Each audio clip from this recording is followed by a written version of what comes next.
everyone, it's Mindy Grace here on my channel Girl of a Different Era, and today it's time to start thinking about Christmas. It's exciting, I know. I hope you guys are going to be excited to join me because today is the first part of my 3-part series, and maybe a bonus special, of 1950s Christmas. It's been so many years where it's just Christmas Day and I just put on something comfy that really doesn't look that great. And I think it's time we dress up. It's a really special occasion. Christmas is a special day.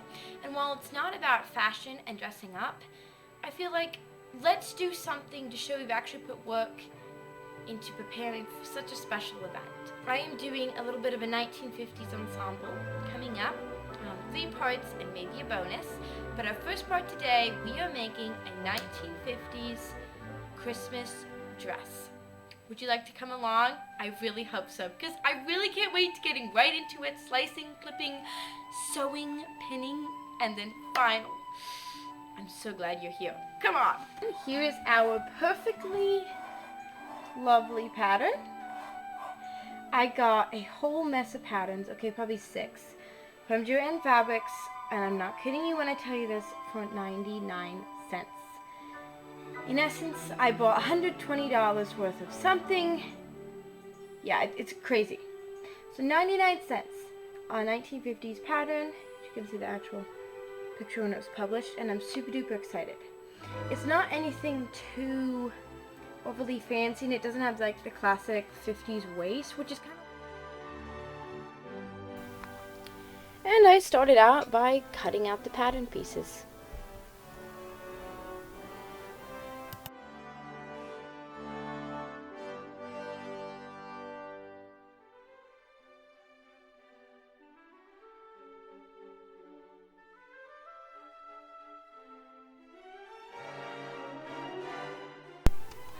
The next thing I really think is important is ironing out your pattern pieces. Although it takes a little bit more time, I find it's definitely worth it. And then of course, the next step is just pinning down all of your patterns. And don't forget to mark the notches. I find that when I do that, I don't forget to cut them out. But then, you know, just comes to cutting out all my pattern pieces. Hope you guys like the interesting angles.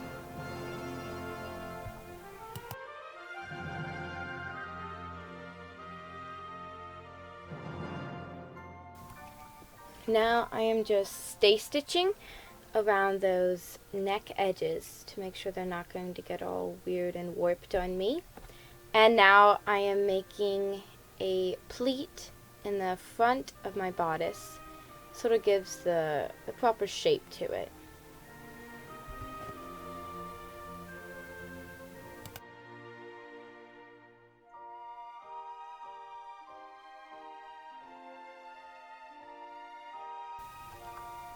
And now I'm just sewing along the bottom of my bodice to make sure that pleat is going to stay right where it is. And it took a little bit of fumbling, but just trying to make sure it's all going to stay in place. Next, I am making a dart in the back of the bodice. This actually ends up making it look just super duper sort of business-like. It's really fun. So I'm just, you know, doing, I'd already marked out my dart, and then I was just pinning it together right there. And I did the same thing with the darts, 3 of them on the sleeve, and then just sewed right down there like I did with the pleat to keep it all in place. And right now I'm just tying the knot at the top of the dart after I finish sewing them. And lining up the 2 back panels there, and after pinning them, just sewing them right down. And next I had to line up the 2 sleeves. This is a really fun sleeve pattern because you don't have to worry about setting in the shoulder. It's just continuous from the neck edge and then from the bottom edge. So it was super fun for me. definitely wasn't as tricky as some of the others get. So that was super fun. I didn't even realize that was like a proper thing to do. But I'm so happy that it wasn't just my shortcutting when I make my own stuff. So it was fun. And again, the important thing is that you press out your seams now, not after everything's done, because you're going to sew them down and you just want them pressed out flat. And here I'm just pinning the bottom of my sleeve together again, so I can just sew right up there. Again, this is super easy compared to setting in shoulders. Definitely in love with the pattern. And then just stitching it down.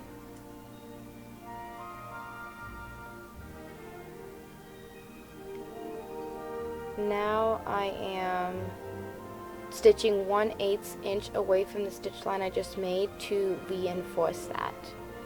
Okay, now it comes to the collar, and I had diffused the interfacing on first. So I just like to do a little bit on the one side to make sure it's not going to stick anywhere, and then flipping it onto the other side and really just giving it the whole steam treatment so it's not going to get all weebly on me. And then you've got your two collar pieces and you're just stitching them together, which is actually kind of fun to see fast forwarded, I think. And as always with collars and stuff, trim the corners and then trim the seam. I'm grading the seam here. I've learned how to do that, and I just find it's kind of fun actually. But really it just creates the least bulk possible, and that's what you want with these things.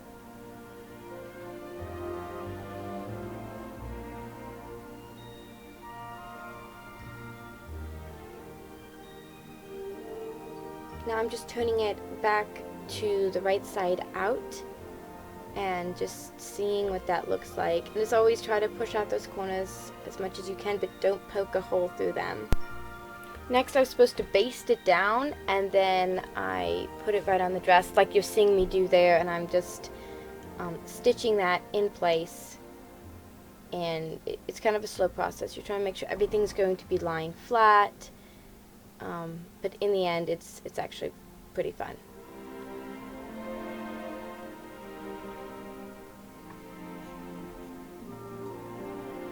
Now I was getting the facing ready. That goes on the collar to make it lie flat. And this was just kind of fun. Of course, I already fused interfacing.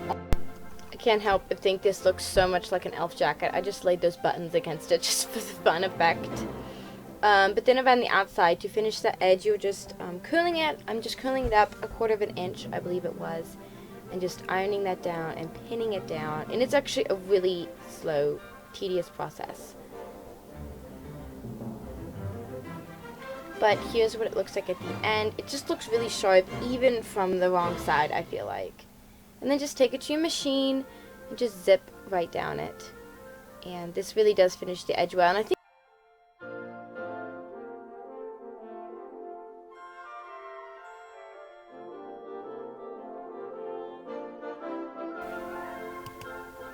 and here I am just putting that facing against the collar, right sides together, and just pinning that right in place. And that's actually was sort of enjoyable for me to do. It kind of gave this satisfactory feeling the way everything matched up so perfectly. But again, marking your notches and cutting them out comes hugely in handy for things like setting in the collar. And I almost forgot to mark those down. And now we are going to just stitching that down. And again, this is a slow process. So if you're making this dress or a dress similar, take your time when you're stitching down the interfacing to the collar. And again, lots of seams to grade and trim, which is what I'm doing here. And especially when it's this weird curve, it's kind of hard to do. But again, you do want to trim your seams. And I'm just clipping the curves. I'm not clipping through my stitches, but as you can see, I just clipped at that little allowance there to make it all lay flat. And then I did do some understitching, which I didn't show, but that's pretty much just holding it in place. But right now you just see me tacking down the collar facing, just tacking that down by hand, of course.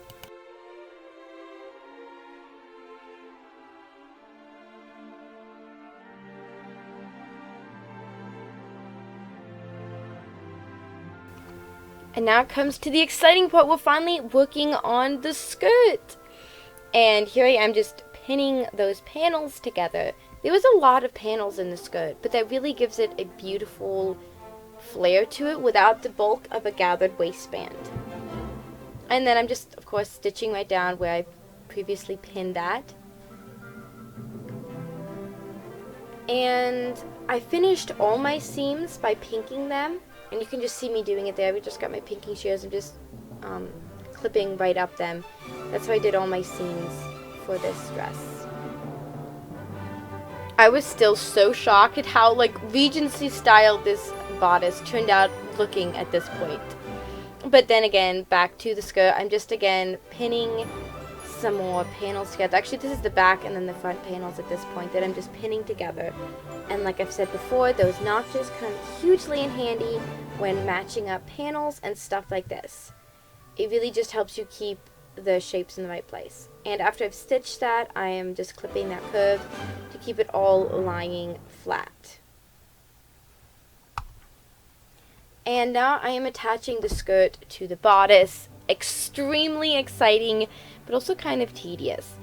And at this point I realized as I was stitching this that it wasn't quite matching up, but because of where my seams were and stuff, I could match up the notches, and I really just got to the point that one point wasn't matching up, and that was the back. I ended up just basting that and sort of just easing it into the skirt panel, so to make sure it's all going to fit and it wasn't going to have any weird bulky bubbling. And now I am attaching the zipper. This was my first time really officially doing a zipper with a pattern, and I wasn't really looking forward to it, but I found it was surprisingly easy. I'm just pinning it at this point, and you know, you line it up against the edge so the edge is just overlapping it a little bit. And again, I was kind of surprised at how well this went together. It's not as scary as some people tell you, so don't be scared of zippers. You can do this. And I'm just testing it, so after I pinned it in place, I wanted just to test it to see if it was going to overlap enough. And since it is, the directions said just to hand baste the zipper down, so it'll kind of keep it in the exact placement as far as pins. When you take them out, it has room to wiggle. So I just hand basted that down, and while it did take time, I think it was worth it. And now I'm just ironing that seam flat. It took a little bit to get it to lie flat at the end of the zipper, but I managed to, and I'm just ironing the zipper down too. And after that seam, I am just, like I said before, I pinked all my seams, and I'm pinking that seam too, which could be a bit of a hassle. But oh, on to the cuffs already. Again, just iron that inner facing down, and do not be slow to use lots and lots of steam. And again, I've got those two cuff pieces together, and I am just sewing them together right sides facing. Can I say there's something nice about watching me sew that? Okay, clipping corners and then loose threads, and I'm just grading the seam again, which, like I said, is kind of fun to do, and it creates less bulk. Pretty much grading is just cutting seams at different heights, so you don't have one bulky seam all in one place. And I think you can kind of see me doing that here. And so yeah, it makes it easier. Now here I'm just stitching the two cuffs, whip stitching them. I think I whip stitched them 1/2 inch together. It's kind of complicated to explain, but that's pretty much just what I'm doing here right before I attach them to the sleeve. And again, I had to ease the sleeve just a little bit to get it to fit over the cuff. This was not in the directions, but I've done this type of easing before, so I just decided to put it to use here. And again, I am just lining those up, putting the cuff over the sleeve. I'm sorry you can't see it very well, but I'm just lots and lots of fiddling and drawstringing and seeing if it's all going to fit together, which I should have been sitting closer to the camera, my bad. But after all of that, we got it pinned down, and now you just go to your machine, and I sewed that down. It looks like my thread got stuck.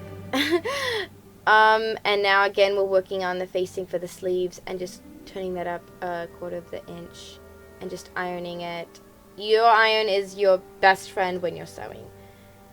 And I'm just sort of putting that over it, and then it's very similar to what the collar is, it's just over the sleeve. I'm just pinning that again, right sides together, and it looks kind of cool. And this is an interesting view for you guys to watch me sewing down the facing to the cuff to the sleeve. And then again, here's kind of what it looks like when we're all done. And now I'm just flipping that inside out. And I do want to say, I don't know how I forgot this, but I forgot to do the understitching with the cuffs. But that's just kind of what they look like. And now I came on to doing the buttonholes, which can be a bit of a pain, but I discovered that you can actually go back over your buttonhole, and if it turns out terrible, you can take them out if you don't like it. And sewing on these buttons, I was super happy with how they look against the fabric. They just look really old-fashioned. So I'm just hand sewing those down. Some people don't like hand sewing buttons. I honestly don't mind if I've got enough time. It's satisfying in a way, just to kind of get them nice and secure and matched up. And this was only 3 buttons, so now I went on to the hem, and the instructions were to sew a quarter of an inch in the method that I'm using. I'm just sewing a quarter inch around the entire bottom of the skirt, and that is what I'm going to end up curling under. So now I had to do a little ease gathering, which they did tell me to do, to make sure the skirt wasn't going to be bulky at the hem. And then I'm just measuring up 2 inches. That includes the 1/4 inch I sewed, and I'm just measuring that up and pinning it in place. I do want to say that the 1/4 inch got kind of big that I sewed, but it doesn't really matter because we've got so much fabric we're curling up under here. So a whole 2 inches. And now I'm going back around and tucking where I sewed that fat 1/4 inch, and just tucking that under and then re-pinning it, because that's really just going to secure our hem all around. And now the next instructions, I was supposed to whip stitch the entire hem, and I actually started doing that, but I really wanted to get it done, and I had this awesome idea to make it kind of add some flair. So instead I just did a basting stitch around the entire thing, because I decided I was going to add a black ribbon, right? It's going to start right where that basting stitch line is and just go up. I thought it was really going to pull the cuffs, collar, all kind of make it look uniform, and it was going to actually help me get it done sooner. So you can just see me pinning that ribbon in place right over, starting right with that basting line, so no one's going to see anything there. And this was also helpful because my whip stitches, I was using black thread, and I'm like, oh no, they're going to be visible. So after a few tries, and I'm like, I'm not going to be lazy, but I ended up going this ribbon method, and I don't regret it. And I've already stitched the one side here, and I'm just stitching the top of it down. I was concerned that there was going to be some bubbling because like it tapers as it goes up, but I did not have that problem, which I was super happy about. And I definitely might use this method again when I sew, if I were to sew another dress like this. It really just adds this elegant yet unassuming flair to the whole thing, and I'm really happy I did that. I was making myself shoulder pads out of felt that I felted, but they were not going in right. They just made it look bulky and extremely terribly wrinkly, so I did not end up doing that. I did get the dress ready, and I actually wore it that evening to a play. So here you can see it, and I'm very happy with how it turned out. I really think it looks lovely, and I'm super excited to wear it over the holidays. If I were to remake it, I know there'd be a few things I would change, make the cuffs maybe a little roomier, make it a little more fitted to my personal body size. But I mean, other than just small details, I'm really happy with it all in all. And I'm so excited you guys joined me. But I know what some of you have been waiting for. Weekly dose of Moochie content. And today he's got some exciting news to tell you. What you gonna tell them? Okay, I'll tell them then. Surprise awaits. Look. One baby guinea pig. 2 baby guinea pigs.